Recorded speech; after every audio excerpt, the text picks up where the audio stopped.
as we heard, another 25 basis points. What do you make of this latest move?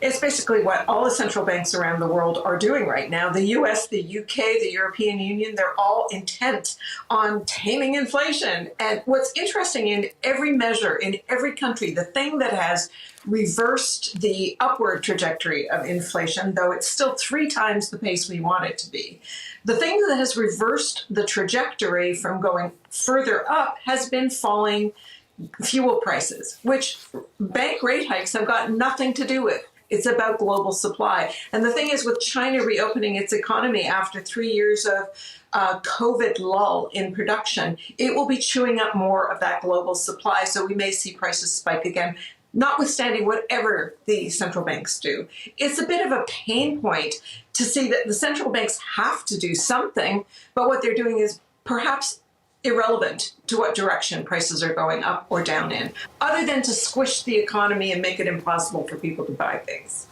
Now, reading a piece that you've written, it says here 4.5%. That's the highest it's been since December 2007, before the global financial crisis exploded.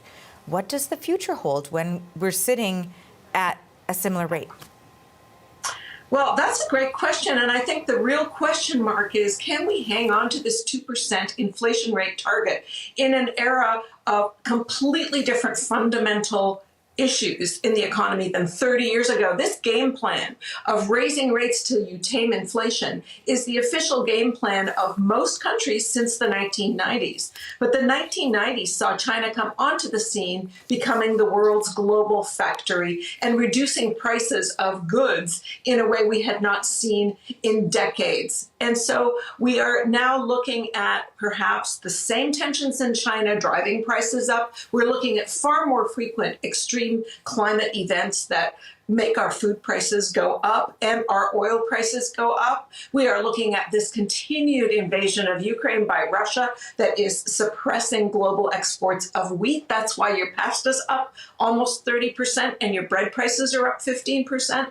We've got these issues all over the world, and the biggest of all of them is that demographic change is forcing more people out of the labor market than coming in, because of the baby boom finally aging out of the labor market throughout the whole global north. Whatever country had a baby boom post-war, those people are finally leaving. And all of these things are creating inflationary pressures that make it extremely difficult to keep prices down at the 2% range. And I just don't think that the playbook of the 1990s is fit for purpose in the 2020s. I want to turn back to that in a moment. But first, I want to ask you, because while many Canadians, after the 8th hike, of course, must know what this means for them. I know what it means for my mortgage. But I'm wondering if you can break down for most Canadians, what does this mean for them? What it means is that the Bank of Canada's move to tame prices is raising the prices of the biggest thing in your household budget, which is housing.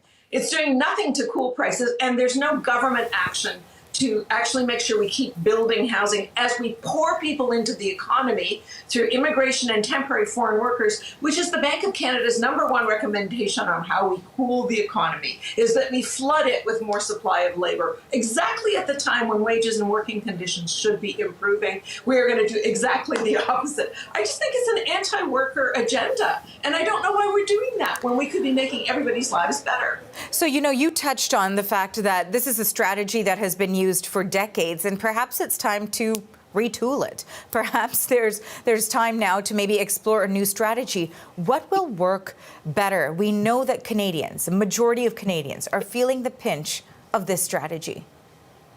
It can't be just central bank policies. Look, I just want to be super clear.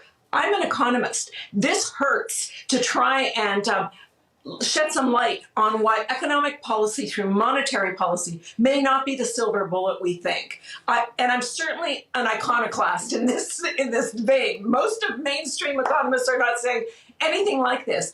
But when you take a look at the conditions we are in right now, they are so unlike any of the inflationary periods we had in the 20th century, let alone since the 1990s, that I am reminded in history in Canada, the only thing that looks kind of similar to what we're going through right now is when we emerged from the Second World War and converted our economy from a wartime machine to a civilian machine. And then, too, we had supply shortages. we had labor shortages, and we had massive corporate profits. And how did we deal with it? Not primarily through monetary policy, primarily through fiscal policy that taxed excess corporate profits and recycled the money to build housing, to make health and education cheaper.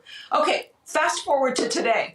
There is a jurisdiction that is doing exactly that right now for energy companies, and that's the European Union. 27 nations that are a dog's breakfast of political ideology have all agreed to tax the excess profits of energy companies by 30% and recycle them into lowering heating bills, which have soared in Europe, as well as making households more energy efficient. We can do far more to make sure people don't go hungry because of these rate hikes, to make sure people remain housed, and we're not doing any of it. We're relying on this 1990s solution for the early 2020s. It's not fit for purpose, in my humble estimation.